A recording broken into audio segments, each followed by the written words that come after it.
Hey Mike, I heard that we're going to have to use check-in and check-out accounts and something called Password Vault. What does that even mean? I have no idea. Well, if that's you, I'm so thankful that you're watching. Be sure to click the like and subscribe button, and let's go ahead and get started. So, you find ClassLink on the homepage. Once you're logged into ClassLink, you want to do yourself a favor. You're looking for this thing called Password Vault. If you don't see it right away, go up to the search bar and just start typing in the word password. You'll see it right there. Easy to get to. Now, don't be intimidated. This is Password Vault right here. And Password Vault, we've got different checkout accounts. Like I've got all these different accounts for Chromebooks, Google Tech accounts, and I can log in based off the site. And these are my checkout accounts. So on the left-hand side, you've got your managed accounts. You can see those. And they have different types of checkout accounts. And so let's say I need to check out an account, and I've got one right here. I'm going to go ahead and click on it. It's going to ask me what's the reason I want to check it out. The record must be checked out to give me access. Okay, yes.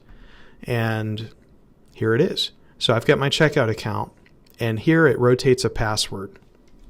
Part of the reason we do the checkout account is we like to keep everything secure. And so with this rotating password, anytime you check it out, check it back in, it's just going to rotate a different password each and every time. And it keeps our network nice and safe. And so we want to do things safe and responsible and stay connected.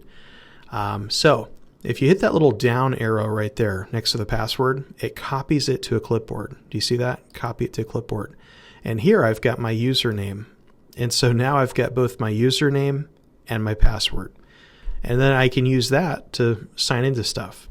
Well, what if I'm done? What if I'm all done? See where it says checked out right here? Go ahead and go to the actions item on the left, and we're going to do check in. So you can check it back in. And now it's queued. It's all queued up to check back in. And so if someone else needs to check out that account, they're able to do that because I've checked in what I had checked out. So just check it out when you need it. Check it back in when you don't. Simple as that. So up here where it's got like that puzzle piece looking thing, it's called the extensions. And so if you're in your web browser, there is an extension called Password.State. And we push that out to everyone's computer. And so Password.State is the extension. And right now I'm logged in. Let me log out of it. So when I'm logged out, I'm red. And red, let me go ahead and refresh. All right, I'm completely logged out, and it's asking me for my master password. And if this is your first time using it, that's what it would look like right there, master password. Well, where do you get it? How do I get my master password? Do you see your name on the top right? Click on your name, and then it's going to have different tabs up here. The tab we're looking for is the browser extension, because guess what? These are extensions. And here's a neat little trick. If you want to pin it to the top, you do that little pin. See, right now it's hidden, but if I pin it, it's going to keep it right there. And I like to do that just so it's nice and easy to see. And here I can set my master password. I already have one set, so it just tells me to clear it. But if you don't, if it's your first time, you can save a master password. And don't make it something easy like ABC123. No, try to make it something a little bit more complicated and then save it. Well, how do I save my private password? I'm glad you asked. So on the left-hand side, it says private passwords. It's going to have your name, not my name. And here I can add different passwords. So if I go to this button that says add right there, I can add it. So let me call this one Password.State. And here I can add, whatever the password is that I created, and then I'll just hit save.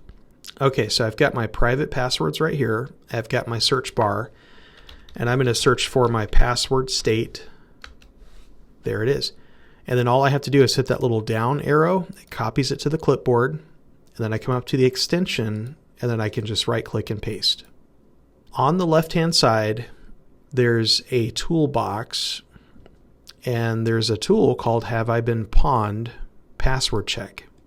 And here I like to do this because anytime you create a password, you want to check it to see, does it pass the muster? Has it been leaked out into the dark web? You don't want that. So if I'm trying to set a password of ABC123, let me check it. Oop, that failed. That's not a good password. What if I have a hard time thinking about a good password? You can always hit the calculator up here and it will generate a password. See that? And especially if you're using, Password Vault extension, you can just set up a really nice and easy password. And I know that this is a good password because it auto-generated it. If I check it, I'm green to go. Success. Have I been pwned? So that password's not leaked out into the dark web. And so we're good. All right. So now let's test it out. So I want to go to, let's say something like my Apple School Manager. And here, see that little icon right there? That's my password state. And so I can click that and it fills in my password for me. And then I can get logged in. And of course, this one has two-factor authentication, so I'm just going to wait for that to text me a code, and I trust the browser. And now I'm getting logged in. I didn't have to remember, okay, what's my username, what's my password? Thanks to Password State, it had it saved for me. And so it's a really good tool. And on the left-hand side, that's where you're going to see any of your checkout accounts. And then on your private passwords, you can add and remove private passwords as you see fit. And it's a really useful tool. Hopefully you've enjoyed this tutorial. If you head over to my YouTube page, make sure you subscribe if you find these videos helpful. Thanks again for watching. Have a great day.